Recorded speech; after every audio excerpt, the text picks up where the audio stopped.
Hello, welcome to the session on retail management. I'm Dr. Bargavi and I'm an associate professor in the Department of Management Studies in Bharat Institute of Higher Education and Research. So I hope you all are doing good and you are staying safe during this pandemic. And we are going to see about an interesting topic on retail management today. So before we start with the topic, we'll just brush through the contents which are there in the first 5 units of retail management. So in the first unit, we have the overview of retail management, so which is going to cover about the definition, the features, the components, and importance. Then we'll be seeing about the global retailing challenges and opportunities available, and the retail trends in India, the impact of foreign direct investments, the FDI, in the retail sector will be seen. And with that, we'll conclude with Unit 1. And unit 2 we'll have retail formats. So we know that there are different types of formats available in the retailing industry. So retail formats can be classified, or it can be classified into organized and unorganized type.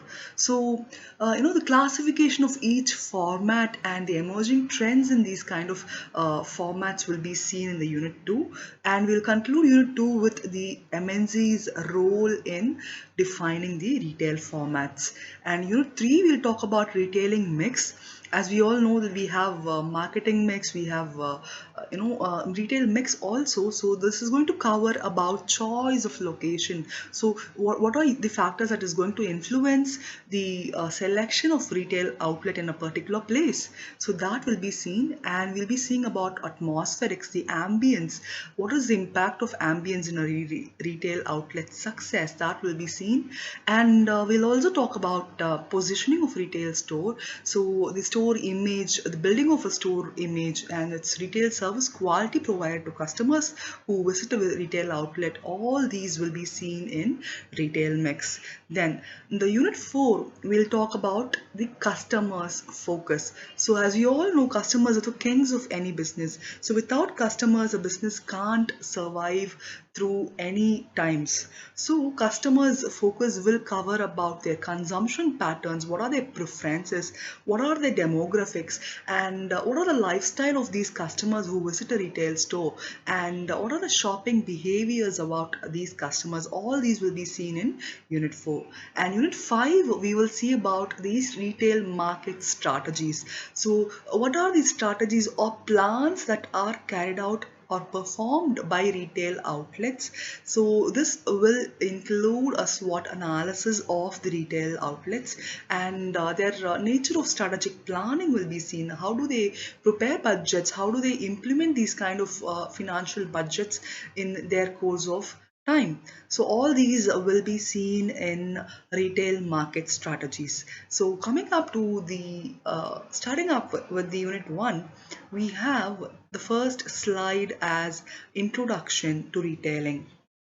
So, what is retailing? What do we mean by retailing? Retailing means to piece or to cut up. So, any large quantities of products, they are purchased in bulk by the retailers, and they assimilate these products and they cut it into pieces and distribute it to smaller quantities. That can be called as a retailing. So retailers, they acquire large quantities of products and they divide them into smaller units to be sold to individual customers. So what are the definitions given for retailing? We have Philip Kotler's definition of retailing. So this is going to define retailing as all the activities involved in selling goods and services directly to the final consumers for personal and non-business use. So Philip Kotler has defined retailing as the selling of goods and services for non-business use. So it is going to be for a personal use to the customers. What are the constituents of retailing, or what are the elements of retailing? We have two elements. The first one is tangible features and the second one is intangible services. So what are tangible features? Tangibility means what? Something you can touch, something you can feel. So something you can, have a physical grab on. So that is tangibility. So tangible features is where, retailing is going to be of goods and services. So it can contain either the physical products, that is the goods, or it can contain, producing of services, giving of services. Now, since retailing is going to comprise a mix of physical surroundings, then signs, then uniforms, then these products that are distributed. So all these are the tangible features which constitute a merchandise. So retailing will give the beneficial utility of a place for a purchase. So it is characterized by tangibility. So you can touch the product, you can feel the product, and then you can go for buying a product. So that is going to be the element of retailing. Then the second element of retailing are intangible services. So what do you mean by intangibility? Anything which you can only feel, or anything which is not visible to the human eye can be called as intangibility. So there won't be any sense of touch here. So retailing, if you see, it is largely intangible. So it assumes characteristics of pure services with operations like banking or investment or insurance. So these kind of services which are being provided in the retail services cannot be, it cannot be touched, it can only be felt.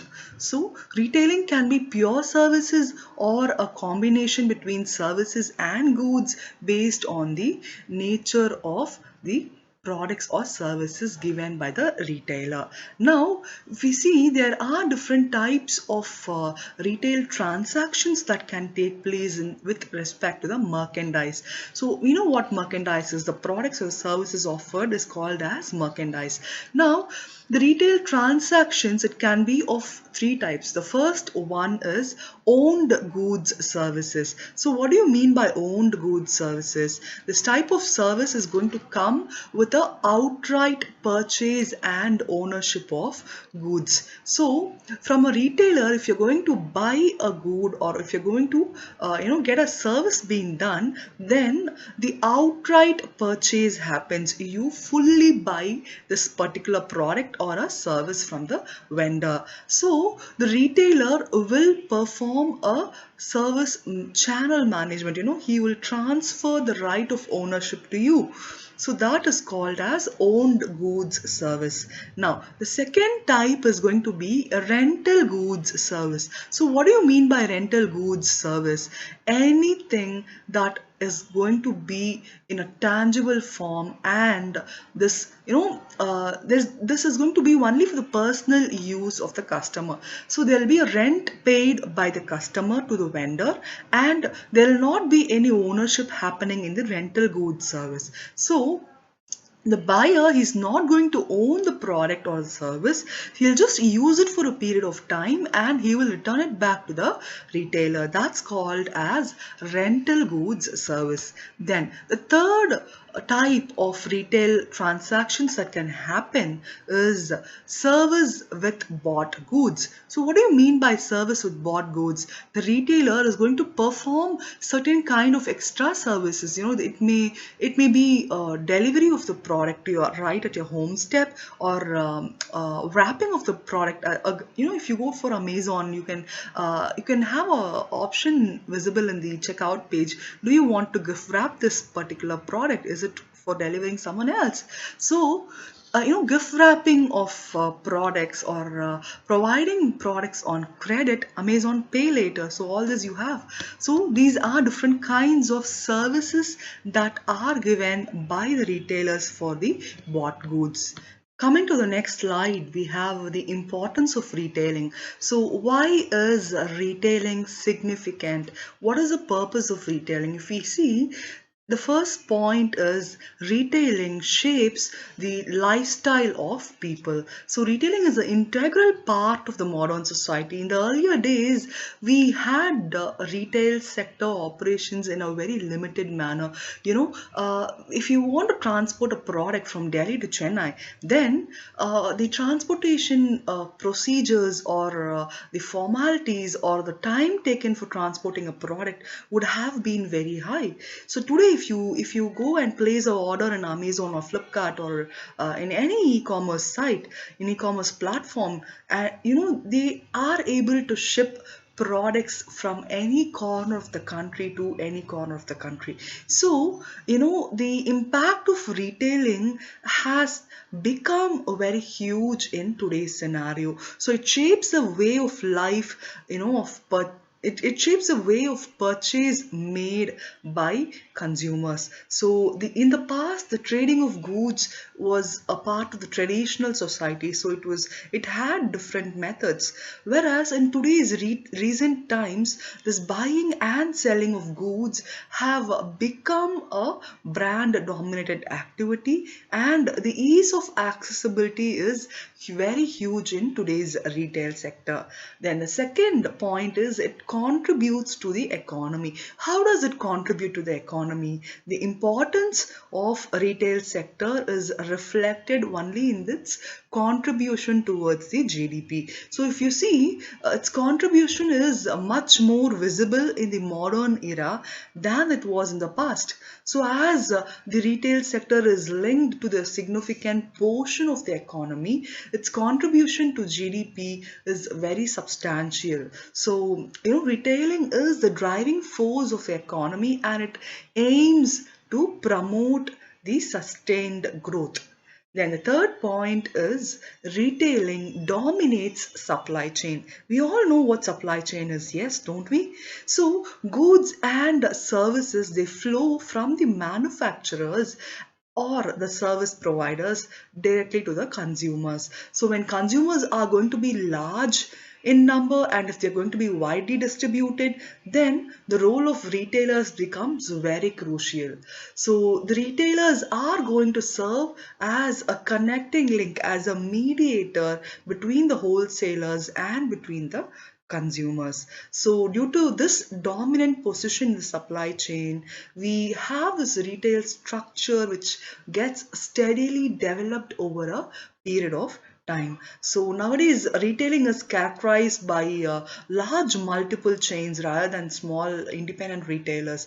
If you go to a mall, you can find a lot of retail outlets assimilated in one particular place. So formalization has made or assimilation of different outlets, retail outlets in one particular place has made a retailing very important. So it has become a very powerful distribution channel.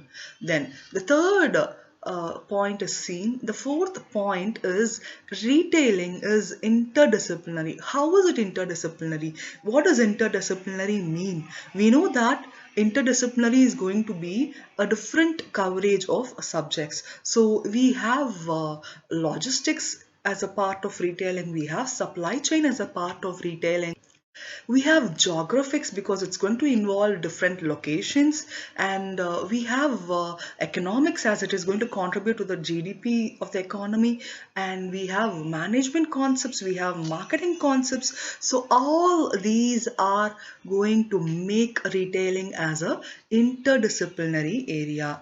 Then retailing is acknowledged as an academic course. So retailing has been an accepted area of academic debate. It consists of marketing, which is one of the specializations in management, and it is a fully developed area of study. So universities, research centers, they focus on studying more about retailing and carrying out research in retailing, and they have made availability of resources with respect to retail practices. So retailing has become an academic course. Then the next point is it enjoys status as major employers. So, how does retailing become a major employer? We have different career options in retailing. So, if you want to make a career in retailing, then you may be entering into the buying and merchandising department, or you can go into store operations department. You can go into the finance of the retail store as a cashier or as a budget planner, and you can get into human resources in a retail store outlet, or you can also be a visual merchandiser. There are different career options available in retailing. So this has made retail in to become a employment generator. So the sector generates employments to different kinds of people. So retailers employ a significant portion of the overall workforce. So more than around two-thirds of the retail force, they constitute of women. That is one good significance of retailing. And this highly flexible workforce in the retail industry is capable of adapting themselves to different labor demands that arise from time to time. And the next point is retailers are gatekeepers within the channel of distribution. How are they gatekeepers, or what do you mean by gatekeeper?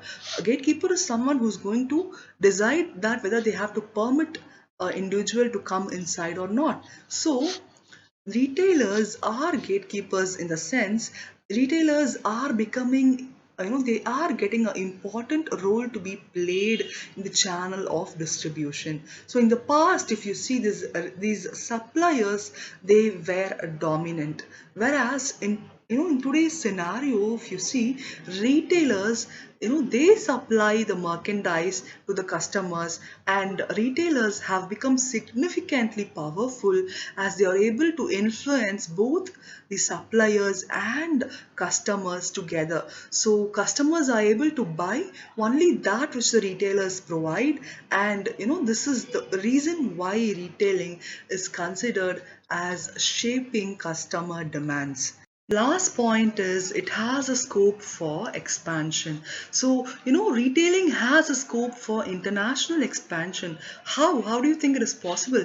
Retail internationalization is possible. So you can expand your scope of operations from one country to another country. So if we see, companies like, let us take L'Oreal, or companies like Levis, or companies like, different global companies, they have taken their franchises in India and they have started operating their retail outlets here. So when they are able to take up their business to the next level in an international ground, then I feel retailing is going to be of a very significant value as it provides a scope for expanding your area of operations. So with that, we come to the end of this slide, which talks about importance of retailing. Going on to the next slide, which is talking about the factors influencing Indian retail industry. So if we see,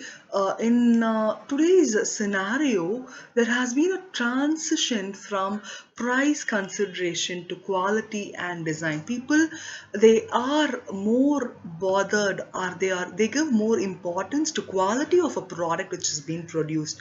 So if I feel that I am gratified with the design of a product and with the quality of the product, the value it provides me, then I'm happy with it.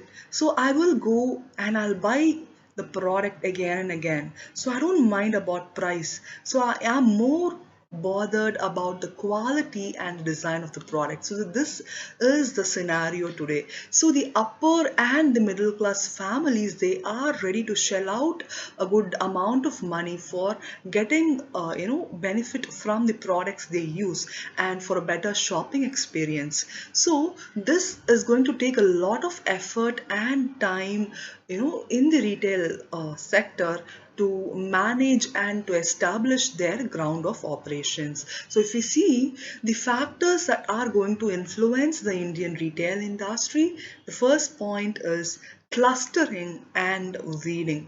So recent phenomenon relating to organized retailing in India can be the clustering of retail outlets in a a place like mall, or a place, or a building which has a lot number of retail outlets. So a large number of malls have popped up during the recent times, which assimilate a lot of retail outlets together. So the best example can be Gurgaon. If you go to Gurgaon, and you can find a large number of malls, even a small malls, uh, where the space is going to be congested. So these kind of small malls are also popping up, and they become operational within a very short span of time. So this will lead to an unhealthy concentration of it is going to have a limited catchment of population, leading to a fall in prices due to stiff competition.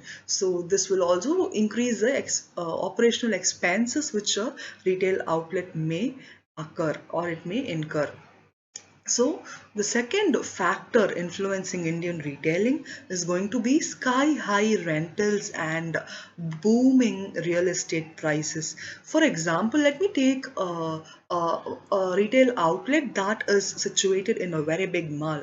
Now, due to pandemic, if you see, not many people will be having a preference to go to mall and buy products, because since it's a very closed space and it is fully air conditioned, so not many people will like to go to a mall and buy products. So if you see, in that scenario, the retail outlets that operate in these big malls will have to pay their rental expenditures of their shop. So this rental expenses may range from somewhere of around 15,000 per month to 30,000 per month, depending upon the location of the retail outlet. So if the mall is going to be located in the center of the city, then the prices of rent will be very high. So sky high rentals can be seen. So finding a sufficient floor space for shops in a proper location is very important. So it is extremely difficult to buy your own land, and it is very difficult to construct your own shop in your own piece of land.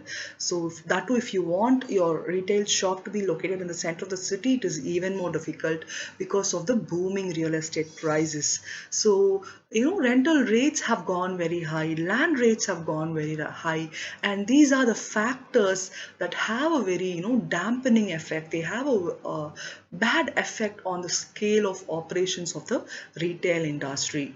Then the third one is infrastructural constraints. So what is infrastructural constraints?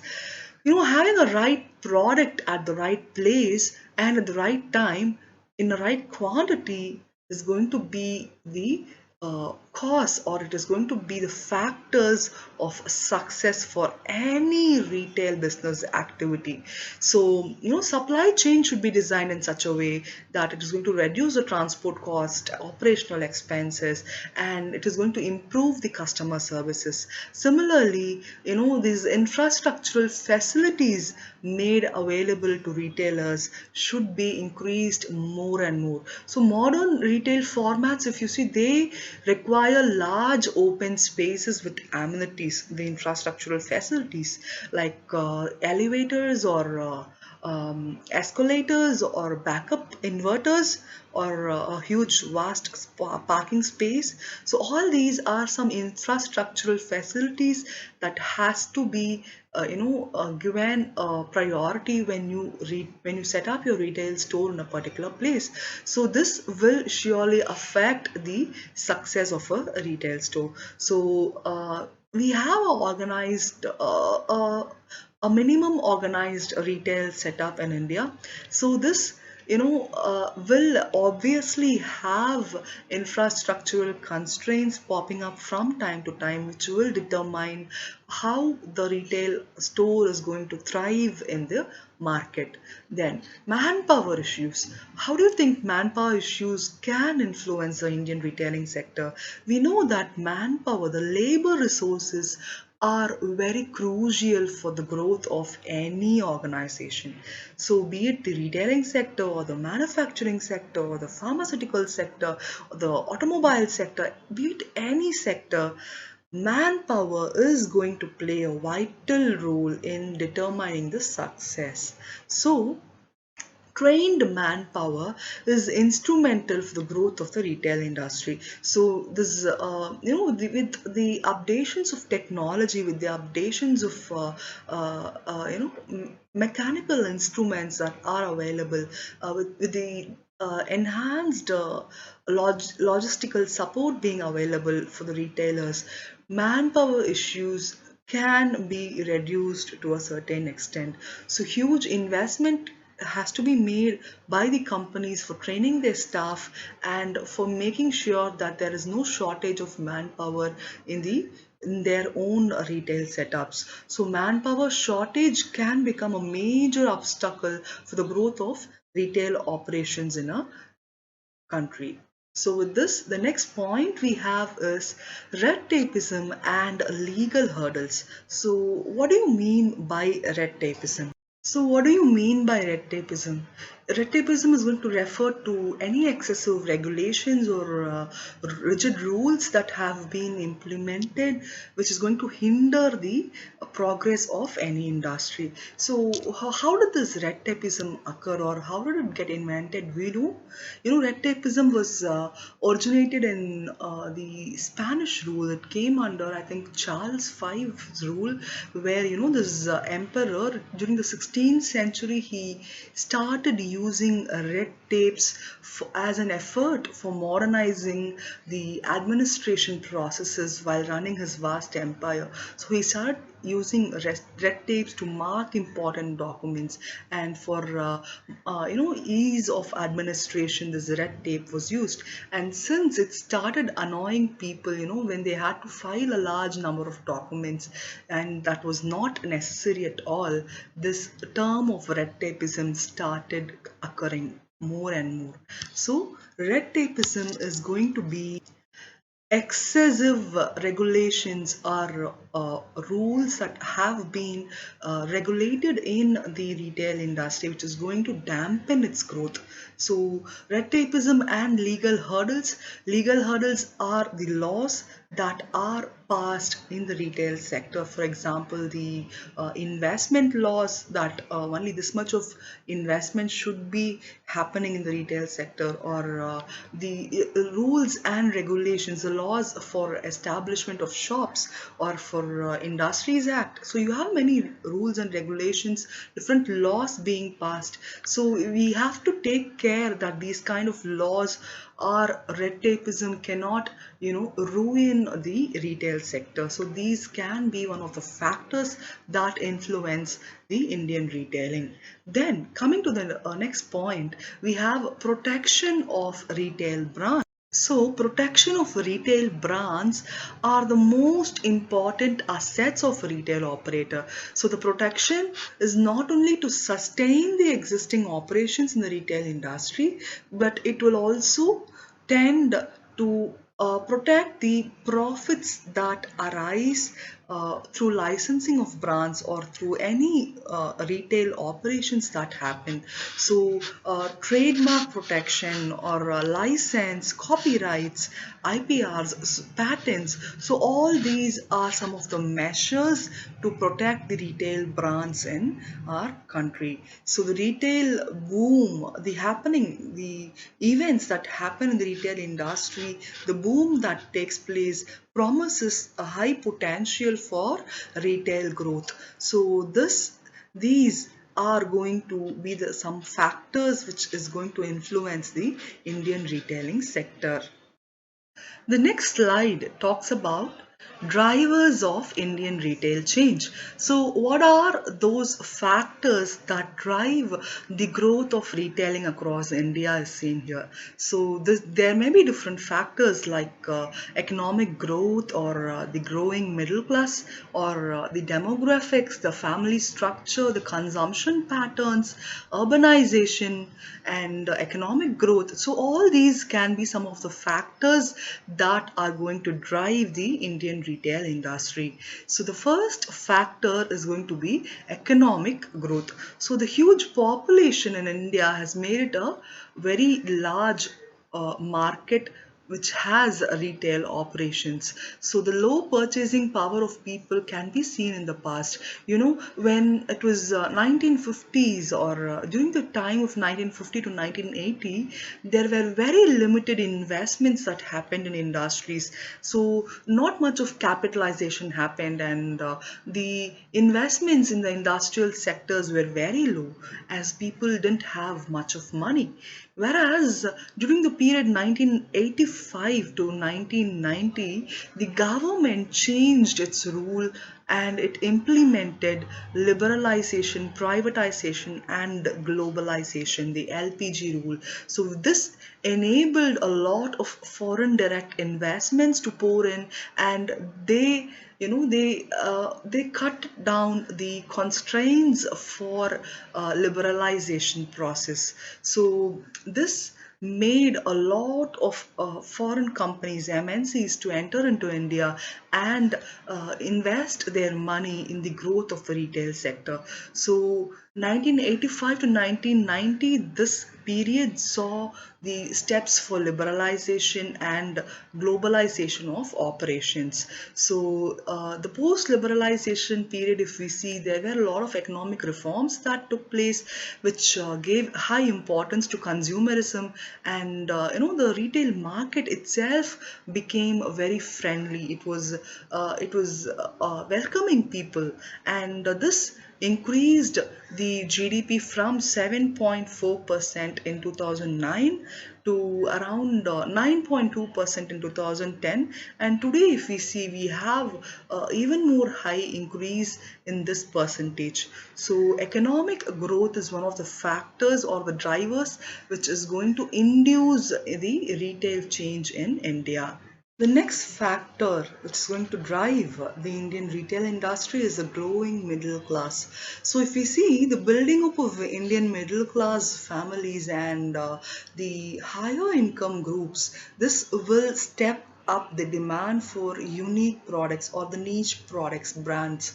So, if you see in today's scenario, people spend a bulk of income which they earn on food and convenience goods. So they don't bother whether it's a luxury product or it's a necessity, but still, for them, goods are considered luxurious once, which were in the past. Today, if you see, it has become necessity for a group of people. So given their massive spend of their disposable income on food and non-food items, on luxurious items, new categories of goods, they keep emerging in the retail trade.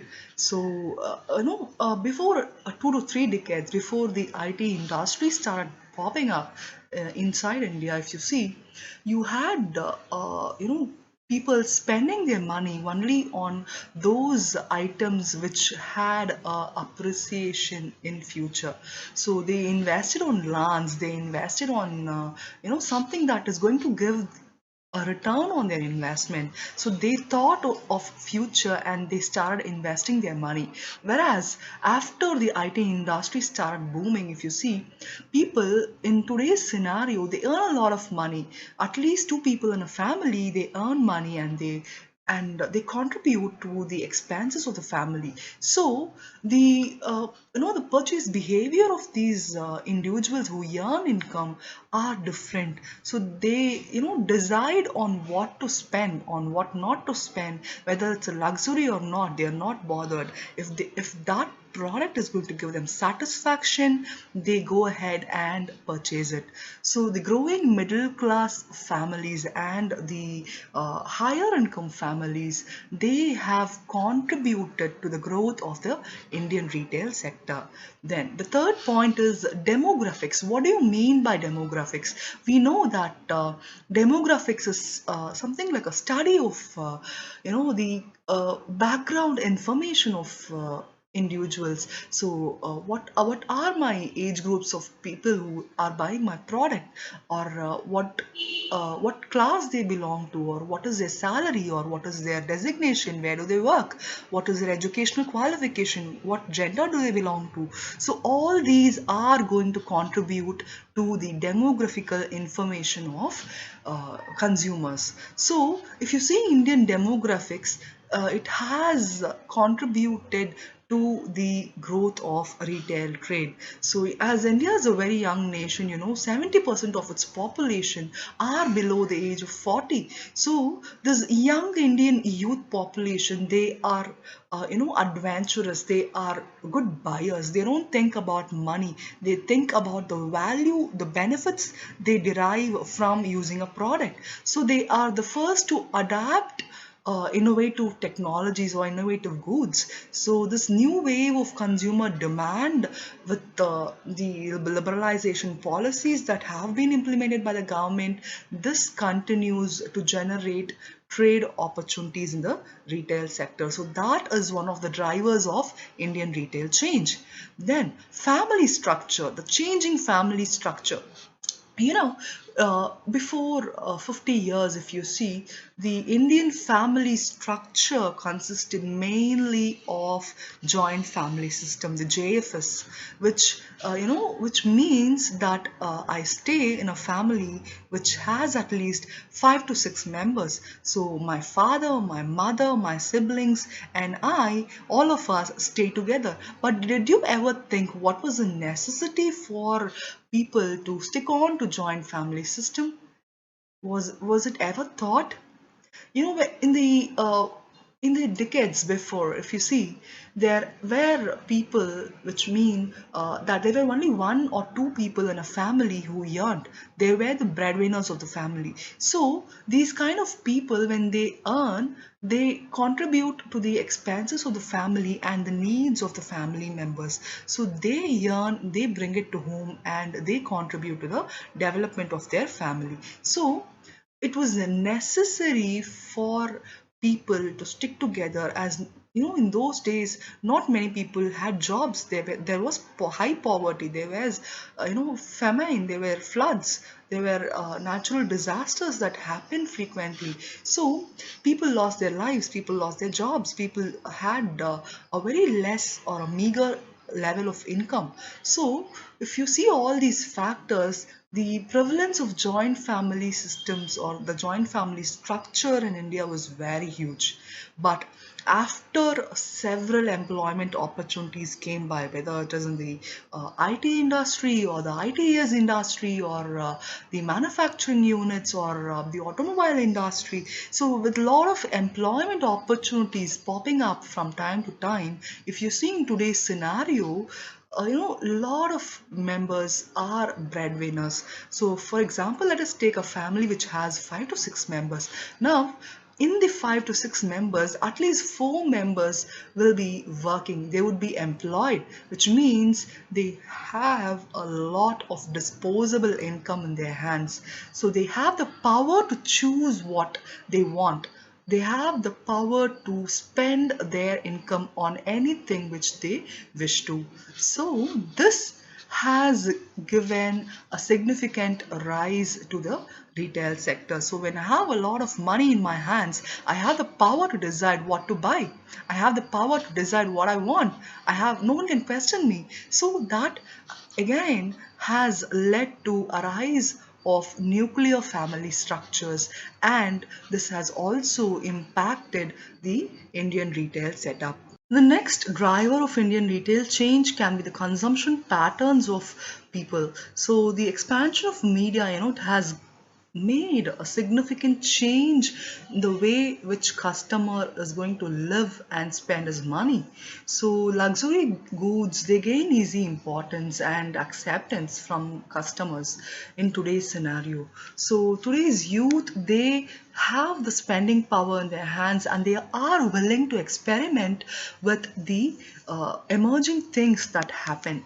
So as income arises, the millions of products produced are tried by these customers. So their buying pattern, their purchase behavior is always in a trend. So as they begin to afford products which are of high value and high price, then they are able to spend more on discretionary items rather than necessities. So the consumption pattern has changed from time to time, and this has impacted the Indian retail sector.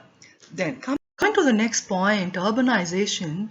What do you think urbanization is? Urbanization is going to be a process that is characterized by a growing portion of population living in cities. So the pace of urbanization is very rapid, and the movement of people from rural to urban areas in search of employment opportunities or in search of education, or it may be a search for anything, for food and for water. So these kind of search is never going to end.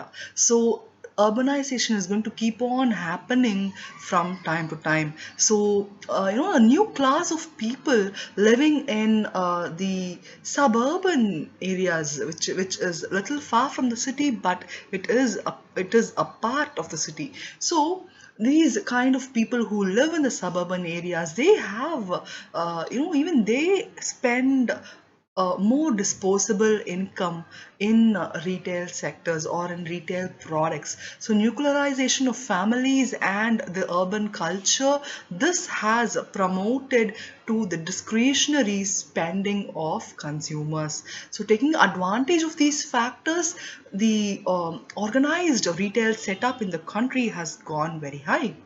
Now, the next point is FDI retail benefits. So, if you see, this is the last point that has contributed to the Indian retail sector, and the meaning of this is foreign direct investments have gone really high since the LPG rule. So if you see earlier, only 10% or 12% of MNCs came up forward for setting up their branches in India and carrying out retail operations. Whereas today if you see, a majority of MNCs have their retail set up in India and they carry out their operations here seamlessly. So that has acted as one of the drivers of Indian retail industry. So we've seen the different drivers of Indian retail change. We have the economic growth, we have the growing middle class, we have demographics of consumers, we have the changing family structure, we have consumption patterns, and urbanization, which have acted as significant drivers for Indian retail change. With this, we come to the end of the session, and I hope you enjoyed this session. I hope you were able to understand the several terms used in this session. And please be safe, take care, have a nice day. We'll meet in another session very soon. Thank you. Bye bye.